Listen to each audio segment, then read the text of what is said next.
जा सर्वपल्ली राधाकृष्णन जी के बारे में। शिक्षक के काम है ज्ञान के एकत्र करके प्राप्त करके बांटना, ज्ञान के दीपक बन के चारों ओर अपन प्रकाश फैलाना। तो आई हमने के वहाँ के एगो वार्ता सुनल जाओ। सर्वपल्ली राधाकृष्णन जी के व्यक्तित्व एवं कृतित्व वार्ताकार बने लक्ष्मीकांत तिवारी जी। तो आई हमने के यहाँ के विषय में विशेष जानकारी लिहल जाओ। डॉक्टर सर्वपल्ली राधाकृष्णन भारतीय गणतंत्र के पहिलका उपराष्ट्रपति आ दूसरका राष्ट्रपति खाली ना रहन, बल्कि उ एगो महान शिक्षक, अगहर जनसेवी आ बड़का दार्शनिको रहन, जिनका जन्मदिन पर पूरा देश भर में शिक्षक दिवस मनावल जाला। शिक्षक शिक्षा आ शिक्षण के पुरहर आधार मजबूत करे वाला उ एगो महान युग पुरुषो रहन। उनकर कहनाम रहे कि शिक्षा व्यक्ति या समाज के सबहर विकास खातिर बरियार आधार होला। शिक्षा के लक्ष्य होला ज्ञान खातिर समर्पण के भावना आ लगातार सीखत रहे के ललक। डॉक्टर राधाकृष्णन अपना सूझ भरल व्याख्यानन में गंभीर बातन के साथे मन गुदगुदाए वाली कहानियन के पूछ देके छात्रन के समझ के बढ़ावत रहन। उ छात्रन के प्रेरित करत रहन कि श्रेष्ठ नैतिक मूल्यन के जीवन में अपना के आचरण के रूप में उतारल जाओ। उ पढ़ाए वाला विषय के पाठ के पढ़ावे से पहले मजगर होमवर्क कर लेत रहन, ताकि निकहन तरीका से छात्रन के समझावल जा सके। उ दर्शन शास्त्र मतीन गंभीरो विषय के बड़ा रोचक, सरल आ सहज अंदाज में नवीनता के शैली के साथे पढ़ावत रहन। आज के समय में जब शिक्षक शिष्य संबंध आ शिक्षा के गुणवत्ता में गिरावट आ रहल बा, इस समय में जरूरी बा कि शिक्षक दिवस मनावत समय एगो आदर्श, सबगुण आगर आ महान प्रेरक के शिक्षक के रूप में उनका कार्जन के याद करके आगे बढ़े के सुघर रास्ता के निर्माण कर जाओ। काहे कि वो मानत रहन कि शिक्षा आदमी के ज्ञान आ कौशल दोनों के गुण के बढ़ावेला, जौना से मानव अपना जीवन में उपयोग करके विकास के राह पर बढ़ेला। उनकर इहो कहनाम रहे कि करुणा, प्रेम आ जीवगर परंपरा के पैसार शिक्षा के ध्येय ह। वो हमेशा जोर देत रहन कि शिक्षक के काम ह ज्ञान के बटोरल, ओके संगोरल आ फिर ओके बांटल। जैसे एगो दिया से हजार दिया जलावल जा सकेला। वो हर बार ये बात पर ध्यान दिलावत रहलन कि सादा जीवन उच्च विचार के भावना के केंद्र में रखिए के शिक्षा के पैसार हो सकता। सर्वपल्ली राधाकृष्णन के जन्म तमिलनाडु राज्य के तिरुतनी में 5 सितंबर 1888 ईस्वी के होकर रहे। उनकर पिता के नाम सर्वपल्ली वीरास्वामी आ माता जी के नाम सीतम्मा रहे। उनकर शुरुआती शिक्षा क्रिश्चियन मिशनरी संस्थान से भइल आ उच्च शिक्षा वो मद्रास क्रिश्चियन कॉलेज से पौले। एकरा बाद मद्रास प्रेसिडेंसी कॉलेज में वो सहायक लेक्चरर आ मैसूर यूनिवर्सिटी में दर्शन शास्त्र के प्रोफेसर भइले। अपना अद्भुत प्रतिभा के बल पर वो मानसिक और नैतिक विज्ञान के क्षेत्र में किंग जॉर्ज वी चेयर के महत्वपूर्ण उपाधि वो मात्र 30 बरिस के उम्र में हासिल कैले। राधाकृष्णन जी आंध्र यूनिवर्सिटी के वाइस चांसलर बनावल गईले आ एकरा बाद 3 बरिस के तरक्की पाई के वो ऑक्सफोर्ड विश्वविद्यालय में पूर्वी धर्म आ नीति शास्त्र के मशहूर प्रोफेसर के रूप में नाम कमैले। वो सन 1939 से 1948 तक BHU बनारस के वाइस चांसलर के पद शोभमान कैले। आज़ादी के तुरंत बाद उनका प्रतिभा से प्रभावित होके सरकार रूस देश में राजदूत बना के उनका के भेजलस। सर्वपल्ली राधाकृष्णन गणतंत्र भारत के सन 1952 से 1962 तक उपराष्ट्रपति के पदभार संभाले और सन 1962 से 1947 तक भारत के राष्ट्रपति पद के दायित्व के पूरा कैले। उनकर शैक्षणिक और राजनीतिक योगदान खातिर भारत सरकार अपन सर्वोच्च अलंकरण भारत रत्न से उनका के सम्मानित कैलस। 17 अप्रैल 1975 के दिन ये महामानव के देहावसान भइल। राधा कृष्णन जी एगो महान लेखक भी रहन। उनकर वैचारिक और दर्शनपूर्ण आलेख विश्व स्तर के अनेक शोध ग्रंथन आ जर्नल्स में छपत रहे। वैसे तो उनका समूचा लेखन अंग्रेजी में होत रहे, जेकर अनुवाद प्राय हर भाषा में उपलब्ध बा।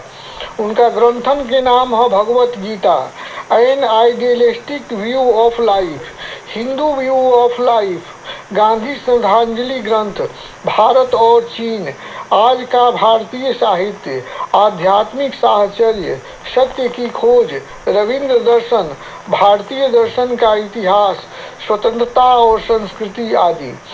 वो भारतीय संस्कृति, एशियाई दर्शन और प्राच्य ज्ञान के अद्भुत विद्वान, कुशल वक्ता और गंभीर विवेचको रहन।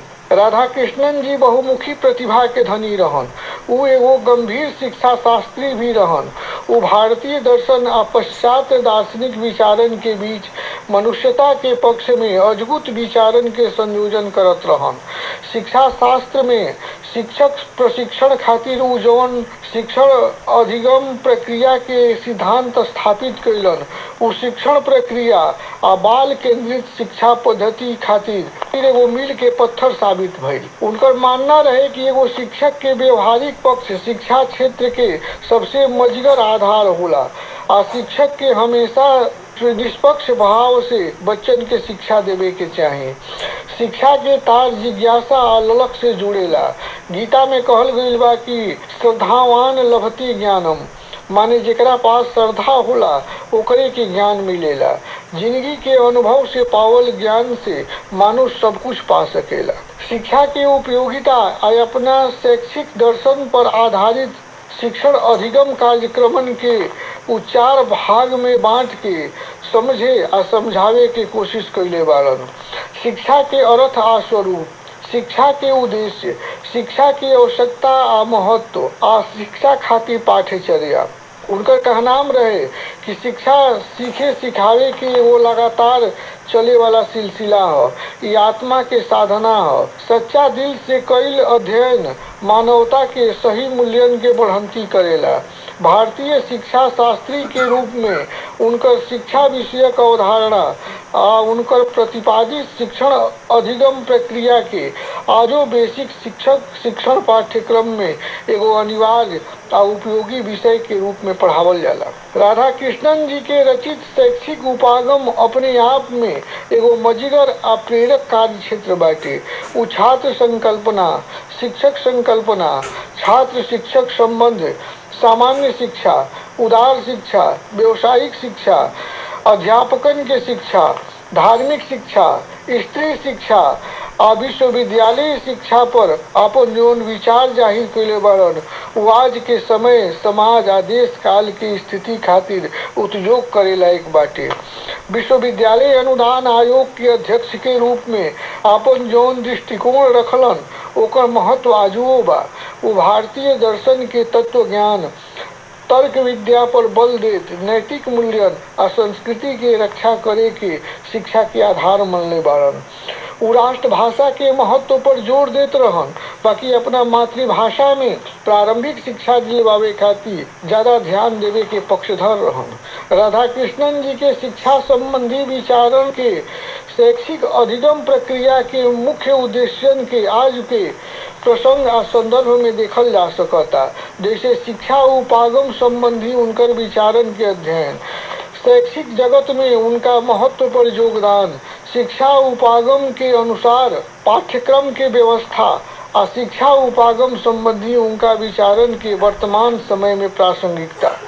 डॉक्टर राधा कृष्णन शिक्षा के जरूरी आधार अध्यात्मवाद के मानले बारन। उनकर इहो कहनाम रहे कि शिक्षा के महत्व बढ़ावला से आपसी सहयोग के भावना के बढ़ंती होई, जैसे उन्नत राष्ट्र समृद्ध राष्ट्र और शांतिमय विश्व के निर्माण हो सकता। राधा कृष्णन जी के शैक्षिक उपागम सिद्धांतन में छात्र संकल्पना, शिक्षक संकल्पना बहुते महत्वपूर्ण रहे। वो मानत रहन कि विद्यार्थी लोग के सामने शुरुए से सार्थक जीवन, सामाजिक सेवा, राष्ट्रीय एकता और विश्व बंधुत्व के भावना रहे के चाहिए, ताकि उनका लोग के ज्ञान और कौशल के राह ठीक से मिल सको। शिक्षक संकल्पना में वो चाहत रहन कि शिक्षक गुणवान, चरित्रवान, जिज्ञासु और स्नेही होखस और आधुनिक भारत के निर्माण में प्रगतिशील और नयका सोच समझ से वो सराबोर होखस। छात्र शिक्षक संबंध में वो शिक्षा सूत्र के वाजिब आधार मानत रहन। तो कहत रहन कि जे जौना अभिकरण भाव व्यक्ति से शक्ति के संचार होला उहे गुरु होला, आ जेकरा आत्मा में वो शक्ति के संचार भरेला उहे शिष्य कहाला। शिक्षण कर्म के शिक्षक के व्यवसाय ना मान के उधर्व मानत रहन। राधा कृष्णन जी पाठ्यचर्या आ पाठ्यक्रम के शिक्षण अधिगम के आधारभूत स्तंभ मानत रहन। वो शिक्षा पाठ्यक्रम में दर्शन शास्त्र, अंक गणित, समाज विज्ञान, कृषि शास्त्र, शिल्प शास्त्र, धर्म शास्त्र, अर्थशास्त्र और साहित्य के रखे पर जोर देते रहन। उनका शिक्षण सिद्धांत जिए के तरीका आत्मविश्वास के मजबूत पाया पर टिकल रहे। वो अपना शैक्षिक उपागम में ये मुख्य सिद्धांतन पर बल देते रहन। बालक के स्वतंत्रता, बालक के प्रति प्रेम और सहानुभूति, बालकन के प्रति के रुचि के अनुसार शिक्षा, मातृभाषा के माध्यम से शिक्षा, स्वप्रयत्न और स्वानुभूति के माध्यम से शिक्षा, अनुकरण विधि से शिक्षा और शिक्षा बालक के प्रकृति के अनुसार होके। ये तरी हमनी के पावत तनी जा कि डॉक्टर सर्वपल्ली राधाकृष्णन के पूरा जीवन शिक्षा, शिक्षक, शिक्षण, शैक्षिक अधिगम खातिर समर्पित रहे। उस शिक्षा कार्य के मुख्य ध्येय प्रकृति प्रेम, मानवतावाद और समन्वय के रूप में मानत रहा। बहुत जानकारी मिला यहाँ के वार्ता से। वार्ता खातिर लक्ष्मीकांत तिवारी जी के बहुत बहुत धन्यवाद।